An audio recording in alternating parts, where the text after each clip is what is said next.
Ako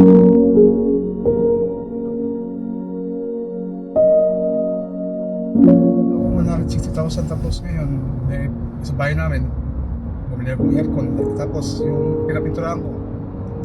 Di ngayon, lagi ako nagsusugal Wait na. lang, kailan ka nanalo ng 160,000? Siguro mga 3 months. 3 months na. Mm. Hmm. Ngayon, nasugal ako ngayon, parang gusto ko laging magkapera madami, ganun. Parang easy money, kahit di ka na mag-drive. Ngayon, pati ng asawa ko, naman nasa tayo ko naging utang. Kautang pa ako sa 100,000. Nabayaran naman niya, kaya lang ngayon parang nagkaroon na naman ako, nag-utang na naman ako. Hindi niya alam. Ang sabi niya, parang gusto kong malibang. Mahirap. Kaya gusto ko kahit wala akong bayan, para alam ko sa inyo, maganda yung magtinong tao ba para kasi ito sa amin, makakasama mong isang ganun, hindi mo meron din magsira ng tao kaya mga bad influence talaga. Hindi. Paano nagsimula yun na nanalo ko ng 160,000? Sa anong Scatter. So online. Online game. Nanalo talaga. Paano mo nalaman yun? Sa likod namin, na ika-scatter. Dati ayoko nung ganun, ayoko nga ng sugal. Alam ko kasi yung sugal para bang ginawa yan, para kumita. Ngayon, nung tumata, lagi na akong parang, yun ako lagi na. Di ba kasama kita dati na ba't sila naggaganyan ng parang nagpo-promote ng sugal? Di ba ayaw mo nga? Oo, ayoko nga. Tapos ngayon, nung naging parang tambay ako, nanalo akong magsugal. Tapos nanalo nga ako. Una nanalo ko 10,000. Kaya kung 10,000 nanalo ko, 9,000. Sunod-sunod yun. Oo, nanalo ko talaga niya. Dalawang araw, nanalo ko 2 sunod na 9,000. Ang puno ko lang nun, 500. Ganyan. Paano yun? Sorry Kuya Martin, hindi ko kasi alam yung ganyan eh. Ano yun? Paano nagkakaroon ng pera doon? Sa Gcash naman, kunyari may Gcash naman. Sa Gcash. Yun yung way para doon yung Tapos download mo yung apps na yun. Ngayon, maglo-load ka ng Gcash. Kunyari, maglo-load ka 500. May load mo na sa casino. Okay, wait lang. Yung Gcash na yun, doon sa application, doon mo ipapasok yung pera. Sa application na yun. Yung application na yun, sugal yun. Marami siyang sugal, maraming iba. Iba-iba. Ngayon, pagpasok mo doon, makikita mo online, iba-ibang sugal. Meron ko ng 500 na. Anong klaseng sugal? Pwedeng malaman. Yung sugal na, kunyari, wild bounty, ganyan. Yung may mga bara-baraha. Maraming klaseng sugal eh. Sa Pilipinas, yung latest. Kahit saan, meron talaga. Anong sugal particularly yung pinasukan mong sugal? Casino Plus. Casino Plus. Casino Plus. Yun yung card? Hindi. Mamimili ka din ng laro. Kunyari, gusto mo maglaro ng wild bounty, ganyan. Ano ba yung wild bounty? Parang may babaeng may binabaril. Parang ganun. Ha? Babaril ka ng babae? Hindi, yung laro lang yun, parang Kengoy, na siya, cartoons. Oo. Tapos pagka nabaril mo yan, panalo ka. Marami ka bibilin mo siya. Ito yung Casino Plus. So doon sa laro na yon, yung napili mong laro, yung may babariling ka na babae, yun lang. Tsaka meron pa iba, yung marami, yung meron pang unggoy, wild bounty, ganyan. Kasi tapos, meron pang wild apes, ganyan. Marami Apes? siyang laro. Mga monkey? Oo. Gano'n? Monkey yung bida. Oo. Marami din yung nasisira yung buhay sa kanya, alam ko yun. Okay, so nakilala mo yung games. Paano mo nalaman pala yung games? Sa yung sa likod namin nun, meron din kaibigan mo na gano'n sa akin. So sinabi sa'yo na inano sa'yo parang basta Sabay ka maglibang. nalaman mo sa kaibigan mo yung games na yon. Sabay ka maglibang. Tapos meron kang 500 simula nung tinaya mo yung 500, magkano kita? Hindi naman 500 ko rin. Pwede ka kasing isang pindot, piso lang. Bayad mo gano'n, isang pindot, piso. May isang pindot, dos, mayroong 5 pesos, ganyan. Ibig sabihin yung piso, magkano kita? Minsan tumatama lang siya lang 1 piso, ganyan. So yung piso, 10 ang kita. Oo, minsan pag wala kang tama. Pero Oo. may ka na pindot, wala naman tama. Tapos may pwede mo siyang bilhin, 75 pesos. Pag bilhin mo yung laro na yun, magbali 12 spin, mag-i-spin siya ng 12. 75 pesos minsan. Wala kang panalo talaga, zero talaga. Oo. So, paano yan? Nagsimula ka isang araw, paano nangyari? Naglilibang-libang ka. Nagtaya ka ng 500. Hindi mo na, tataya ka mo ng 60 pesos, ganyan. Paano yung simula? Sige, simulan mo yung kwento nung paano. Una, ng 500 tapos tumaya ako 40 pesos, ganyan. Minsan talagang talo, panalo, 100. Tumaya ako 60 pesos lang, tumama siya ng 9,000. Yung ding araw na yun? Tumama. Tapos 9,000. kinabukasan, tumama rin ako ng 9,000. Alam, parang mag easy money nga, parang ang tagal-tagal. Gusto mo ng malakihan na, di ba? Siyempre, gusto mo ng malaking tumaan. Mga malaki na. Pag naman naging malaki na, pag isugal mo lagi, malaki. Minsan, ang susugal ka, 5,000, 10,000. Susugal mo na. Parang araw-araw gusto mo, susugal ka. Parang, may pera ka, susugal mo lahat. Kahit nga pera ng isang, pera ng anak mo, may susugal mo. So nananalo ka na 9,000. So, paano umano naman na gusto mo nang dagdagan? Mga ilang araw? Siguro mga 2 weeks din. 2 weeks gusto mo, malaki na. Magkano na tinataya mo after 2 weeks? Tumataya ako ng ang pinakamalaki ko natin, 15,000. 15,000? Isang spin lang yun, pinakamalaki. Pero karamihan tinataya ko dati, 750, 1.5, ganyan na. So, pinakababa, 300. 300. Yun, nanalo ka ng 190,000. Magkano taya mo nun? 4.5. 4.5. Tapos nung isang taya mo, 4.5, nanalo ka. Kasi 12 spin yun eh. Oo. 12 siya, parang tapos trigger pa. May plus na spin. Naging 168,000 yun. Ay, so wala, di ba, ninalo ka na, wala ka pa rin kasiyahan. Kasi pa rin, manang ulit. yeah. Talaga. Kaya mga hindi ka manalo. So, anong naging reaction mo no? Kasi 168,000. 160 pala. Masaya ka na. Pinabili kong... Ano ba? Sumigaw ka ba? Oo, sabihin ko. Pinta ko yung mga anak ko, tapos binigyan ko sila ng pera. Tapos nung pinabili kong aircon. Pero yung bandang ko rin, pera binigyan ko sa nila, binabi ko rin, pinagsugod ko rin. Talo din. 160,000. I-Gcash mo, i-encash mo lang yun sa Gcash. Hindi ko agad siya mahalo sa Gcash. Naipasok ko siya sa nagmuha pa ako ng ATM para maipasok ko siya. Kasi Gcash ko 100,000 lang. So ibig sabihin, para siyang sa Facebook, kailangan mo ng may bangko. Di ba? Meron pa rin Gcash ganyan. Kasi Gcash hanggang 100,000 lang. Hindi mo naman. Nalungkot naman ako doon. So, magsimula nung nanalo ka ng 165,000, ilang araw na ngayon? O buwan na? Mga buwan na, 3 months na siguro. 3 months. Ibig sabihin matagal na. Kahit gano'n nagdadrive down dati nung pero nagsusugal na ako. Maglalagyan. Ano ba naman pumasok sa isip mo? Kami lahat kasama mo, hindi nagsusugal. Ba't bigla mong naisipang... Yung naging tambay pa ako sa tapos parang ko ba easy money, ganyan. Tapos may mga nakasama ka pang parang umikayat sa'yo. Oo, talaga. Tapos yung ganito.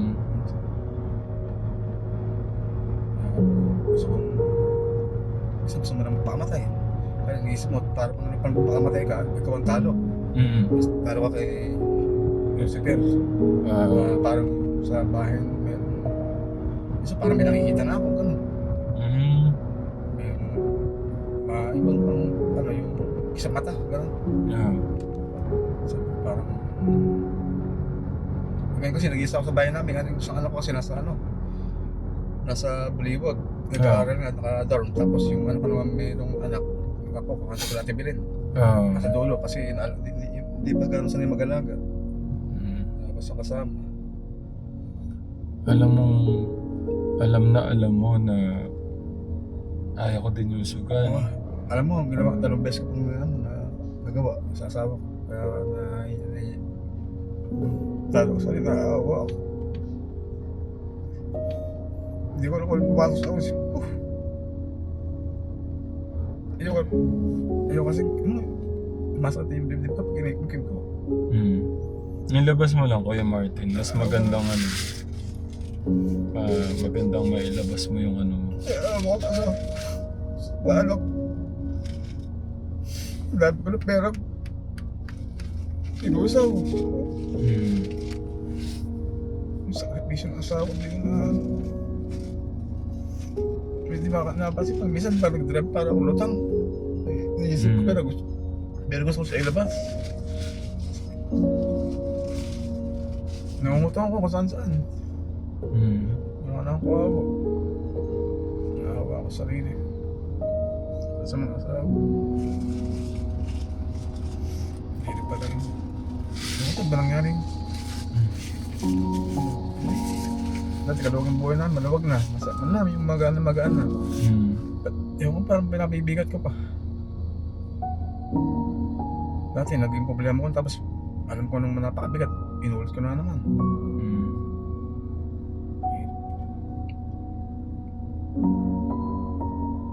Kahit kaya estim na nakakahiram ko minsan sa libo.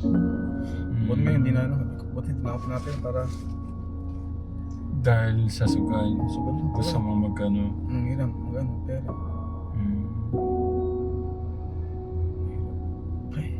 Alam ng asawa mo. Sinabi ko na sa kanya. Kailan? Itong last na dalawa. Talo mo. Tapos natalo din ako. Gat na galit nga sa akin. Sabi niya, ano yung ginagawa mo eh. Nagpapasalamat sa kanya. Hindi niya ako sinusukuan. Sabi yung ibang babae, susukuan man. 3 times ka natin nagawa din. Nung nag-perya din ako. 3 times na. Alam mo, ang daming sinisirang buhay ng sugal. Kaya nga gusto ko yung ibang tao, kahit na manalo ka, kahit na huwag kang magsugal. Easy money. Huwag nilalagay mo sa utak mo. Sayang. Di ba sabi nga pagka hindi mo pinagpaguran? Sabi nga asawa, easy money. Lalo pang mas malaki pa mawawala sa'yo. Tapos magiging sinungaling ka pa, tulong. Asawa mo sa anak mo, sa mga magiging sinungaling ka. So, sa atin alam na yan. Yung iba, alam na, pero iba hindi naman. Yung speaker kong gusto, nabili ko, tapos na-evento ko. Bili ko siya, gusto tapos ngayon. Anong speaker? Malaki. Magkano mo nabili? 9,000. Nabenta ko lang 6,000. Alam mo ako, gusto kong bumiling speaker kahit maliit lang. Kasi nang inaya ako, sabi ko pwede mo namang maitulong. Ikaw nakabili ka na, binenta mo pa. Yung gusto ko pa yun. Gusto ko pa yung speaker na yung paborito ko. Parang pag nagsugal ka, parang yung wala nang kwenta sa'yo lahat. Yung kahit namin magalit sa'yo, magsinungaling ka, pero bandang huli may isip mo. Parang yung panghihina yung sweet. Gusto kong parang ikaw naisip mo makasama sa kahit walang tao, basta magano yung bago lang buhay. Nalungkot nga ako sa asawa mo eh. Alam mo, nagpakalayo yun dahil may pangarap kayo. Umiyak nga siya. Umiyak. So mga anak ko nga, nursing pa. Napakalaki pa ng gastos. Sabi niya, napakalaki ng gastos. Tapos sana pambayad na lang niya ng tuition, pambayad niya sa dorm. Allowance.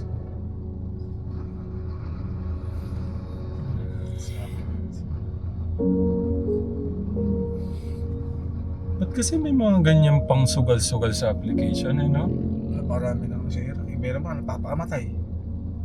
Yung pa talagang nasabi mo pumapatay. Pumapatay din, no? Kasi minsan parang isip mo, parang may bakit ang taong mga may pera, pati mo ka para... Ay, ganun? Pero kaya lang talaga, labanan ako. Wait lang, ibig sabihin naisip mo. Oo, minsan pag ganun, kasi may isip mo parang ano na eh. Paano mo naisip yun? Parang gusto mo kasi wala kang pasukan ganito, tapos wala kang pera. Tapos sila may pera. Ganun. Pero ngayon, buti nga may takot ako sa ano. Oh. May takot ka sa makulong, kay Lord, may takot ka pa rin kahit pa paano. So may ganun palang ano, pagka Oo. ganun. Ganun yung mga addict talaga ganun maisip nila pag wala na pang gamit. Kaya pala, Pero hindi ka nagda-drugs. Hindi yun drugs yun. Okay. Ibig sabihin, yung kala ko naiisip lang magpakamatay. Tsaka magpakamatay naisip mo minsan. So ibig sabihin pala, Siyempre, di ba? bakit naisip yun? Maisip Na mo yung mga pumatay ka. Di ba yung mga nagnanakaw nga, kasi yan, mga lulong na sa pagsugal. Kanya yung pera ng magulang mo, ano mo, makuha mo, makuha mo, ito lang. Parang nanginginig ka, gusto mo, bumawi. Gusto mo babawi yung natalo mo, pero di mo lang pala siya mababawi. Nalungkot tuloy ako. Wala kaming pera Kuya Martin. Hindi ko kaya. Hindi, pinapatawa lang kita. Hindi ko kaya yung kahit wag na ako magkakaya siguro. So ibig sabihin pala, pagka nandun ka na sa sitwasyon na yun, makakaisip, Kahit ano yung iniisip yung mo. iniisip mo. May mangutang sa online. Yung pagpapakamatay, Minsan may isip kailan ka. yung inisip mong ganun? Nung nag-umamin ako sa asawa, gusto ko nung umamin ako tapos galit na galit sa akin, hindi ko na alam gagawin ko. Pero inisip ko, pag ako napakamatay, parang ako talo ko. Kasi yung mga ano ko, Tsaka kasalanan yun. ayun pa. Naisip mo din yun? Oo, na hindi ako makapupunta sa may kita mo doon sa may kumukulong lupa. Kumukulong Lang, ako, babalik-balik ka lang. Hindi man, ka lang sa dito ka lang sa paligid. Kasi meron akong naging kaibigan na nakakita siya, meron siyang tiyatay, nakikita niya yung mga may nakikita talaga niya yung multo. Tapos may sinabi ko sa kanya, nakikita mo yung dati may bahay doon na kulay itim na bata, walang pap. Alam niya. Kasi dati nakita ko yun eh.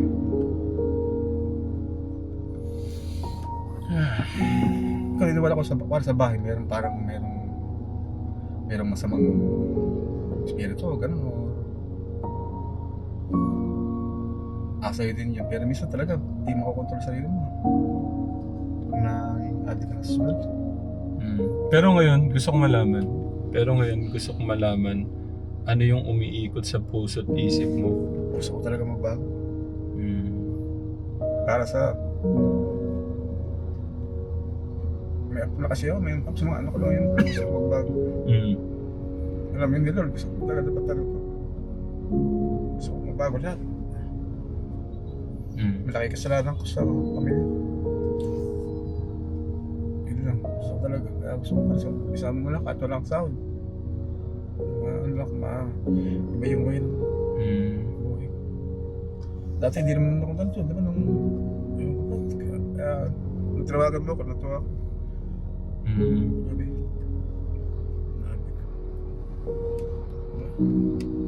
Sila.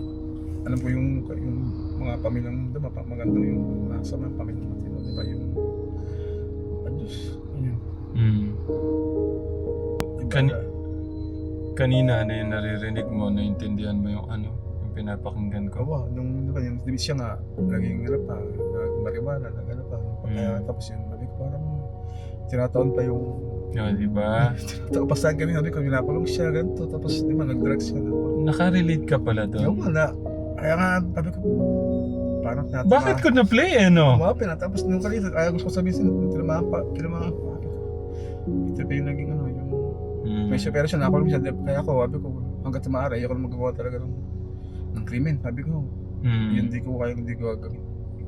Yun yung unang turo nung unang taon sa CCF. So, kahit English siya, medyo hindi naman natumanan. Nag-take mo naman, sabi tapos nakulong siya. Yung mga magulang, hindi ba, hinahawang pa rin niya. Tapos nataon ko na, dinig ko ngayon. Yung pinapanggain pa yung pinapanggain. Hindi pa naman uli ang lahat. Sabi nga. Napaka ganda ng timing yan, no? Grabe, kaya ikaw, yung trabaho mo kapag siguro yung parang way para. Mm. Iba kasi pagka laging nandito si God. Yung panaberes na, di ba, nagsimba minsan. Minsan, yung nahihiya ka mo, gusto mo magsimba, kaya nahihiya ka, no? Mm. Sa atin, alam na pala yung ganong kwento. Hindi ba alam ito? Yung iba. Sabi ko na. So, Hindi talaga totally ganun na alam na sobrang na akong naging addict sa sugal. Iba alam nila na naglalaro talaga. Hindi nila alam na okay lang ba na i-share natin yung ganyang kwento mo? ako para ibang tao matutunan ako na huwag na magsugal. Kasi yung sugal talaga ginawa yun para kumita, hindi para matalo. Di, tsaka sinisira niya yung pamilya. Nalilibang ka ng konti pero hindi mo alam malaki na yung nauubos mo. Hindi lang yun. Sinisira niya yung pamilya talaga, yung relasyon ng pamilya, mag-asawa, mga anak. Kasi sabi mo nga kanina, nakakapagsinungaling ka na, di ba? Magnanakaw ka pa sa mga pamilya mo. Nakawan pa sila. May pera konti, kunin mo pa. Anong pangalan ni ate? Yung Si, asawa mo? ano lang, Betty. Si Ate Betty. Ito, mapapanood ni Ate Betty to. Heart to heart, kausapin mo. Sorry. Malaki yung kasalanan ko. Paulit-ulit pa, 2 beses na. Pero napapasalamat ako sa kanya. Kasi di siya sumusuko. Tumayo siya para sa pangarap niya sa mga anak niya, di ba? Kaya ngayon, gusto ko talaga magbago. Tapos, huwag niyo akong tularan. Napakahirap. Bigat, kasalanan. Tapos, bandang huli ka magsisisi. Sa huling-huli ka magsisisi. Kaya, huwag niyong gagawin yung ginawa ko. Tsaka yung pag nagsugal ka, parang magiging tamad ka. Tamad, magiging bobo ka. Ito lang, magiging bobo ka, tatamad.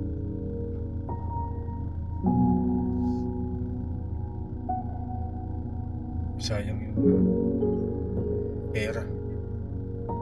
Pinaghirapan ng asawa mo, tapos sugal mo. Nagpapasalamat ako sa asawa ko talaga. Hindi ako binitawan. Kahit na napakasama ng nagawa ko. Sa mga anak mo, ano yung mga papangako mo? Pangako sa mga anak ko talaga yung buhay ko sa kanila na iaalay na ganito na lang. Tapos wala din talaga magsugal. Para sa apo ko. Hindi ako na rin ako. Gusto ko lang i-share sa inyo to, Katekram. Si Kuya Martin, isa sa inangan kong kasama namin to dahil sobrang niyang love yung mga anak niya, yung pamilya niya. Kasi wala siyang bukang bibig kundi yung pag-aaral ng mga anak. Kung bakit nagsusumikap sila, kung bakit lumayo yung asawa po ni Kuya, si Ate Betty. Kasi meron silang napakagandang pangarap sa mga anak nila. Tapos na ano naman ako kay Kuya Martin, sabi niya sama mo ako kahit walang sahod. Gusto ko lang parang makalimot sa ano daw. Iba yung pag iba yung kasama mo, alam mo may mabuting puso, kaya kanyang ipagtanggol sa mga masamang issue. So,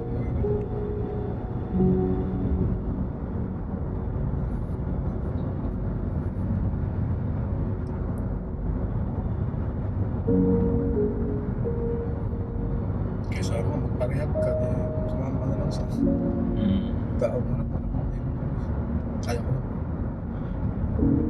Kaya palabanan, pero minsan pag nag-iisa ka, Ibig sabihin gusto mong parehab. dati, sa ako kami yung parehab. Talagang ayaw ko yun. Ibig sabihin ganun na talaga ka ano, no? Pero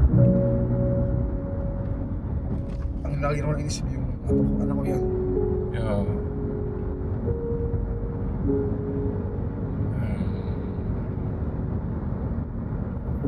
Hindi nagsisinungaling sa asawa mo na ganito. Mm. Para magkapera ka lang. Mm. Kaya sabi ko sa kanya, hindi ka magbigyan pera. Sabi ko sana ko na lang bibigay. Mm.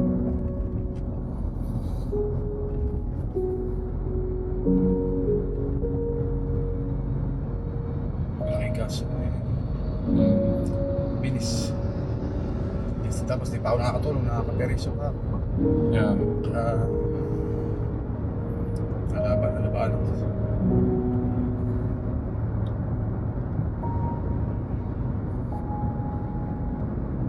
Natawa naman ako dun. Yung tiwala ni Kuya Martin sa akin, katekram. Sa pamilya niya, yun talaga po. Nakikita ko. Mm. So, ganito.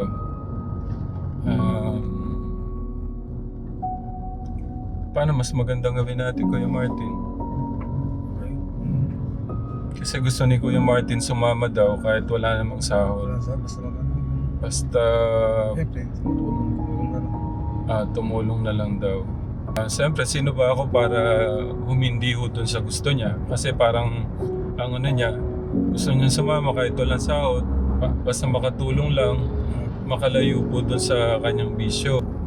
Ang sa akin, ganito Kuya Martin. Thank you dun sa tiwala mo sa akin na malaking bagay ako na pwede kang mabago na kasama ako. Alam ko yung mapagbago sa akin. Hindi naman pwedeng thank you lang kasi may mga anak siya. Try natin isang buwan. Okay sa'yo? Kaso gumagawa kami ng bahay doon ka din matutulog. Okay sa'yo? Sige, ganito. Pag-uusapan namin ng walang camera. Or okay naman din, pwede naman. Basta baka abutin kami ng buwan doon sa paggawa. Tapos naka-stay doon. Gusto ko habang nandun, naghahanap ng matutulungan doon. Yung hindi naman masyadong mabigat, kung nandun naman, pwede kang tumulong din. Bye.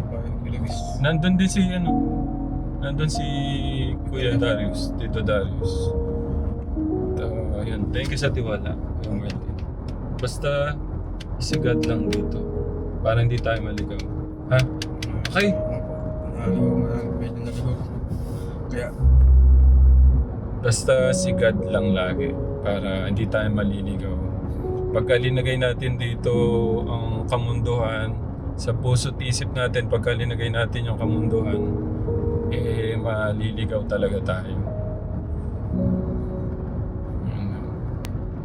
Ang ano Kuya Martin, bukas, kasi piyesta ng Martis doon. So ano na tayo pupunta doon, Wednesday hanggang Sabado. Tapos kada Sabado ng gabi, umuwi tayo.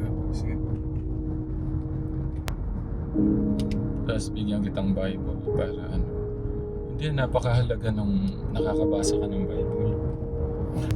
Kuya Martin, no? sabi siya, pagkasa pa talaga pag Lahat. Kahit sa tingin nating basura na tayo, wala na tayong kabuluhan sa mundo. Pero meron tayong Diyos na nagmamahal sa atin. Lahat ng pagmamahal niya sa bawat isa sa atin, pantay-pantay. Yun yung lagi mong tatandaan. Sabi nga, yung pagmamahal ng ating Diyos sa atin, hindi magmamaliw yung pagmamahal niya sa atin. Tayo nga lang nakakalimot. Pero yung pagmamahal niya, sobra. Nagpunta na tayo saya, parang nalilimutan na siya. Masamaya ka ng konti. Alam ba?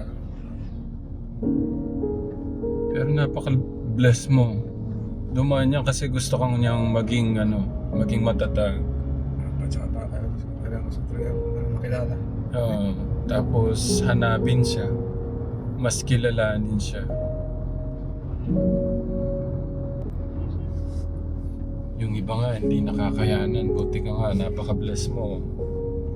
At least. So, Isang daan ko rin naisip ko pero parang yung inano ko lang talo. Mas talo ko yung kid yung demon pag ginawa ko yun. kaya sana po dyan. Wag niyo pong subukan. Masisira po buhay niyo. Tsaka po sa mga nagsusugal dapat iwasan na talaga. Tanggalin nila agad. Hindi magsisi. Wala pong gumanda yung relasyon ng pamilya, mag-asawa, ng isang pamilya. Wala pong gumanda yung relasyon sa pagsusugal.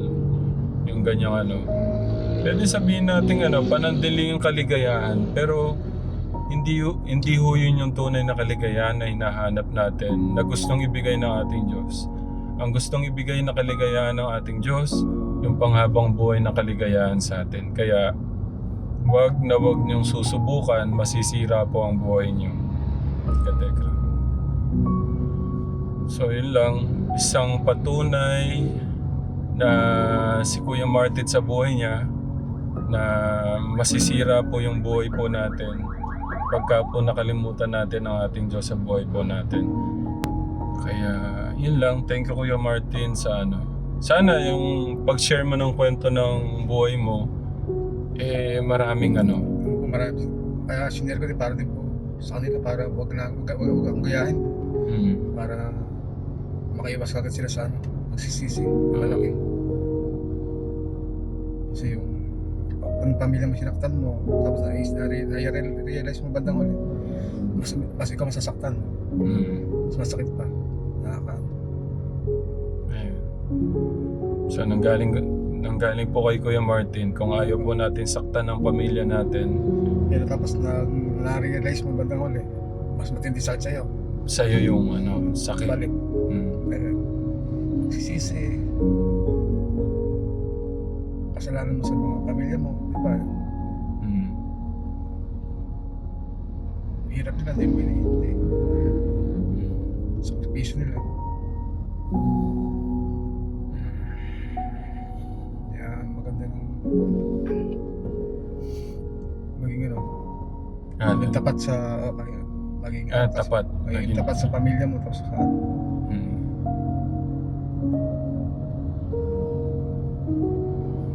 wala kang tinatago, magaan sa loob. Sa lahat. Kahit hindi ganun karangya yung buhay, pero kung nandun yung yung respeto, tapos pagmahal. tama. Sa pakipakiramdam masarap.